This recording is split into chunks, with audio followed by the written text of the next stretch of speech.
Hello बच्चों, आज था फिजिक्स का पेपर। काफ़ी बच्चे दुखी भी थे, रिव्यू जो था काफ़ी मिक्स आ रहा। बच्चों का कहना था कि भैया एमसीक्यूज जो है वो काफ़ी टफ है, कुछ टाइम कंज्यूमिंग ज़्यादा एमसीक्यू थे, फिजिक्स का पेपर बहुत लेंदी था और साथ ही साथ जो केस बेस्ड स्टडी थे उसमें भी भाई एमसीक्यूज तो होते ही हैं हमेशा की तरह जो थे।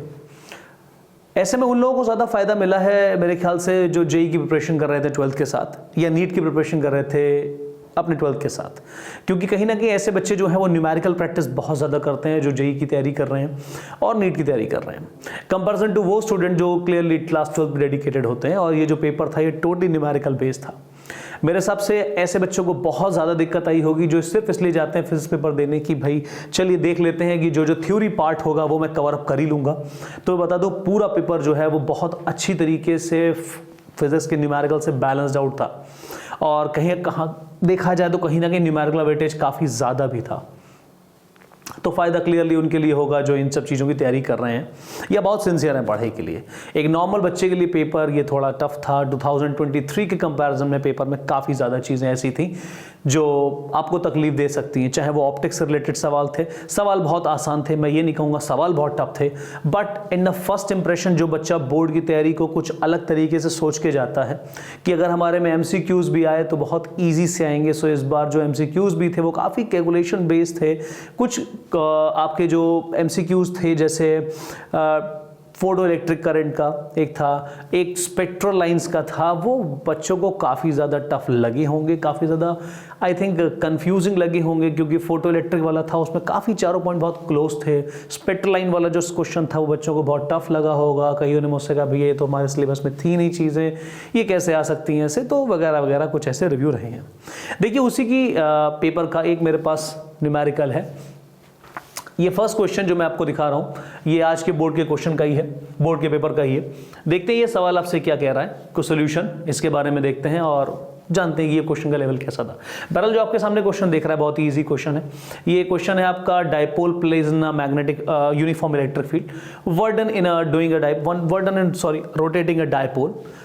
देखिए जैसा कि क्वेश्चन मुझसे कह रहा है कि मुझे इलेक्ट्रिक डायपोल दिया गया है जिसका डायपोल मोमेंट p है, उसको एक यूनिफॉर्म इलेक्ट्रिक फील्ड में रखा गया है E वेक्टर यहाँ पर, और हमसे पूछा जा रहा है कि कितना वर्क हमें करना पड़ेगा इस डायपोल को रोटेट करने में from a position of stable equilibrium to a position of unstable equilibrium. Basically आपको पहले पता होना चाहिए स्टेबल इक्विलिब्रियम की पोजीशन क्या होती है और अनस्टेबल पोजीशन क्या होती है। अगेन आपका थोड़ा सा एक कंसेप्चुअल चेक है यहाँ पर। चलिए देखते हैं सॉल्व करके। पहले मैं आपको इस बारे में बता दूं, स्टेबल पोजीशन डायपोल की तब होती है जब डायपोल इलेक्ट्रिक फील्ड के साथ 0 डिग्री एंगल पर होता है। बेसिकली ये रही आपकी इलेक्ट्रिक फील्ड भाई, और अगर आप यहाँ कहीं पर ऐसे डायपोल रख दीजिएगा, ये रहा नेगेटिव चार्ज और ये रहा पॉजिटिव चार्ज, तो ये जो पोजीशन है डायपोल की ये स्टेबल इक्विलिब्रियम में गिनी जाती है। इसी पे अगर आप बात कर लीजिए अनस्टेबल इक्विलिब्रियम की, तो अनस्टेबल इक्विलिब्रियम में अगर इलेक्ट्रिक फील्ड लाइंस इधर पॉइंटेड है तो आपका जो डायपोल होगा ये कुछ ऐसे रखा होगा।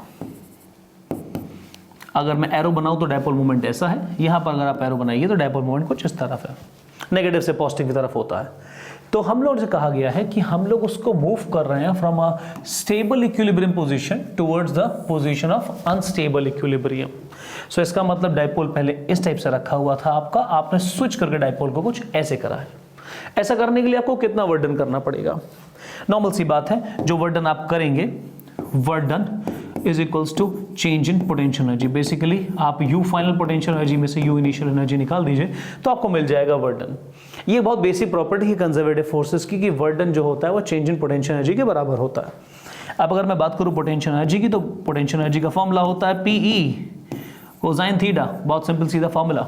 यहाँ आप करेंगे क्या, यहाँ आप थीटा की वैल्यू 0 रख दीजिए भाई, तो 0 वैल्यू रखेंगे तो इनिशियल स्टेबल इक्विलिब्रियम है, तो ये आंसर क्वेश्चन में आपको मिल जाएगी value stable equilibrium which is nothing but PE minus का final equilibrium, final potential energy जो कि अनस्टेबल इक्विलिब्रियम में है वो है PE, और यहाँ पर एंगल कितना होता है 180, cosine 180 minus 1, this will give you energy कितनी PE। वर्डन निकालना है आपको तो लीजिए भाई चेंज इन पोटेंशियल एनर्जी मतलब फाइनल माइनस इनिशियल। फाइनल कितना है प्लस का PE माइनस इतना आ जाएगा प्लस का 2PE, दिस इज द वर्डन।